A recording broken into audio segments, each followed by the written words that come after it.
Ok, vamos falar sobre um dos livros mais intimidadores da Bíblia, Levítico.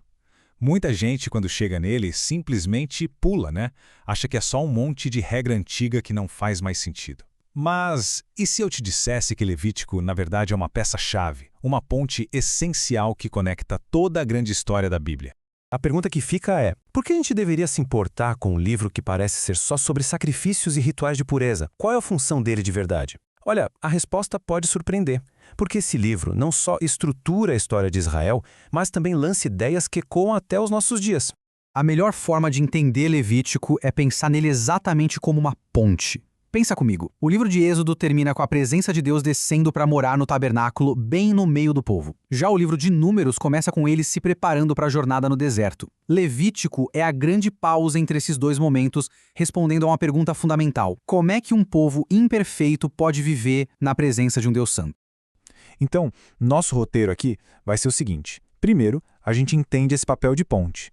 Depois, vamos focar nos dois pilares que sustentam tudo: expiação e santidade. A gente vai ver como era o caminho para Deus e depois como andar com Deus.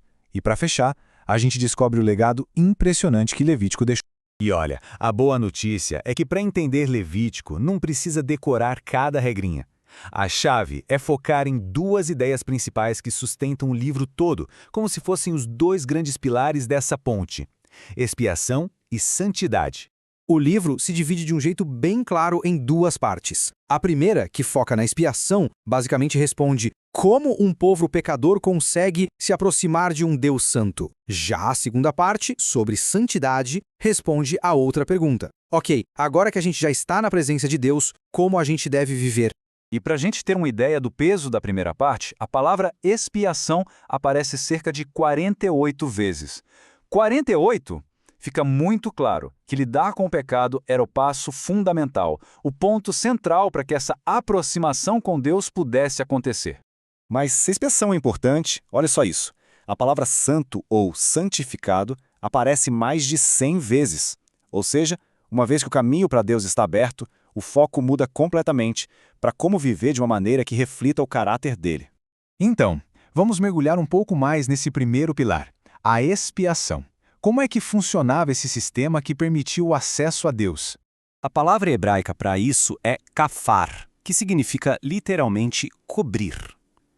A ideia não era que o sacrifício de um animal apagava o pecado para sempre. Era, na verdade, uma cobertura temporária, um ato de fé que apontava para uma solução que ainda estava por vir, uma solução definitiva. E esse sistema todo tinha três partes principais. Primeiro, os sacrifícios do dia a dia, para lidar com pecados específicos.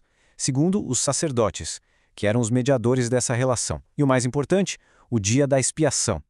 Esse era um evento anual que cobria o pecado da nação inteira de uma vez só, como se resetasse a relação da comunidade com Deus. Bom, isso nos leva direto para o segundo pilar. Se o caminho até Deus foi estabelecido pela expiação, a questão agora muda para como viver diariamente na presença dele. A resposta é a santidade. E aqui tem um ponto fundamental. Santidade em Levítico não era só sobre rituais. Era algo super prático, que se aplicava a todas as áreas da vida. Por exemplo, tinha leis sobre justiça social, como a ordem para deixar as beiradas do campo sem colher, para os pobres e estrangeiros terem o que comer. Era um estilo de vida completo, que fazia Israel ser totalmente diferente das culturas ao redor. E qual era a motivação por trás de tudo isso? Não era um padrão de regras aleatórias. O chamado para ser santo era, no fundo, um convite para refletir o próprio caráter de Deus. A ideia era que a santidade do povo fosse um espelho da santidade dele. Agora, a gente pode pensar, tudo bem, isso é muito interessante para a história antiga, mas e hoje? Qual a relevância disso? É exatamente aqui que o legado de Levítico se torna algo fascinante.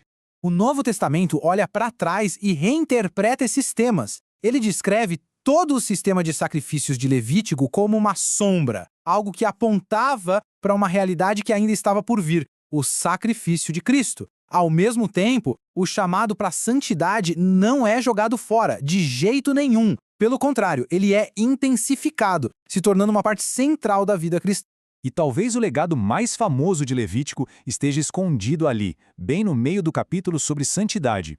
Essa lei, amarás o teu próximo como a ti mesmo, é um dos versículos mais influentes de toda a Bíblia. Sim, ele vem de Levítico. Para a gente ter noção, o próprio Jesus identificou esse mandamento lá do coração das leis de santidade de Levítico como o segundo mais importante de todos, perdendo só para o amor a Deus. Isso mostra que, longe de ser só um livro de regras obscuras, Levítico contém o fundamento da nossa ética de relacionamento. E isso tudo nos deixa com uma pergunta para refletir. Embora os rituais e sacrifícios pareçam distantes, como será que os princípios de justiça social, de cuidado com o próximo, de integridade comunitária que estão no coração de Levítico, continuam a moldar nossas conversas sobre como construir uma sociedade mais justa hoje em dia? A ponte construída por esse livro antigo talvez se estenda muito mais perto de nós do que a gente imagina.